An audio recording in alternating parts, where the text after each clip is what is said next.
দেখুন কত সুন্দর হয়েছে এটা। আমি দেখুন কতটা সফট হয়েছে, যে দেখুন কত সুন্দর হয়েছে।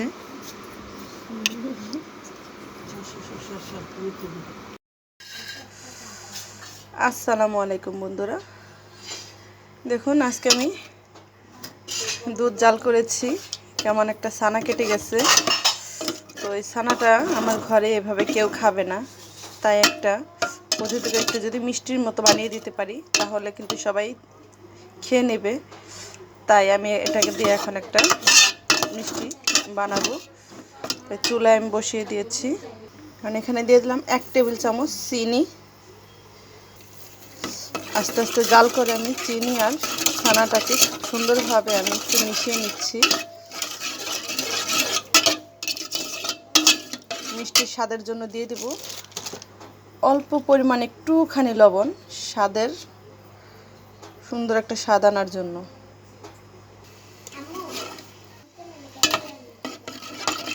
আমি একটু ফুটিয়ে নিচ্ছি। এভাবে দুধের মধ্যে একটু পানি ছিল, আবার চিনি দেওয়াতে আর একটু পানি ছেড়েছে। একটু আমি বলকা নিয়ে নেব। ফুটে ওঠাখানে দেবো 1 টেবিল চামচ ময়দা বা আটা। আমরা প্রতিদিন যে আটার রুটি খাই সেটা 1 চামচ দিয়ে দিলাম। এখন দিয়ে খুব সুন্দরভাবে মিশিয়ে দেখুন এভাবে সুন্দর একটা আমি এখন এটা ঠান্ডা হওয়া পর্যন্ত আমি একটু অপেক্ষা করব। দেখুন এটা ঠান্ডা হয়ে আসছে। এখানে আমি 1 কাপের মতো আবার গুঁড়ো দুধ নিয়েছি। এটা একসাথে মিশিয়ে এখন আমি এটাকে সুন্দরভাবে মথে নেব। খুব সুন্দরভাবে এভাবে মথে নেব। এখানে আমি কিছুটা ঘি নিয়ে নিয়েছি। এখানে ঘিটার সাথে আমি একটু মথে নেব। খুব সুন্দর করে এটা মথা হয়ে গেছে। এবার আমি মিষ্টির জন্য এভাবে আমি গোল গোল করে এখানে এভাবে খুব সুন্দর করে গোল আকারে শেপ দিয়ে নেব। এই যে মিষ্টির মতো খুব সুন্দরভাবে একটা শেপ দিয়ে নিয়েছি। দেখুন এভাবে আমি সবগুলোকে বানিয়ে নিচ্ছি। এখন এই মিষ্টিগুলো আমি রান্না করব। তার জন্য এখানে আমি একটা শিরা বানাতে হবে। তো এখানে আমি 2 কাপ পানি দিয়ে দেব।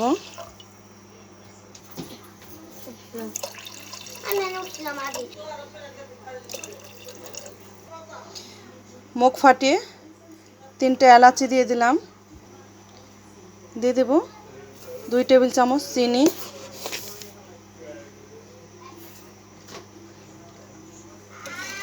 এবার আলতো হাতে নাড়াচাড়া করে আমি সুন্দরভাবে শিরাটাকে ফুটিয়ে নেব।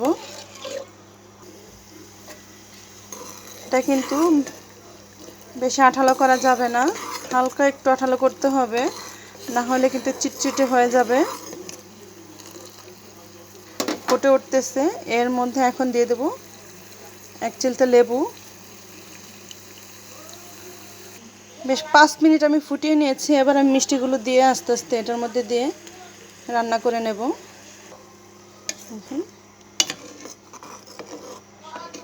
আস্তে আস্তে খুব সুন্দরভাবে এটা রান্না হয়ে আসতেছে। দেখুন মিষ্টিগুলো এই দেখুন ভেসে উঠেছে।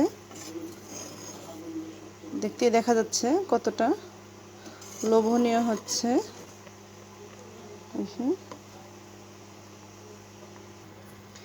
দেখুন মিষ্টিগুলো খুব সুন্দরভাবে রান্না হয়ে গেছে। এবার আমি চুলাটাকে অফ করে রাখবো।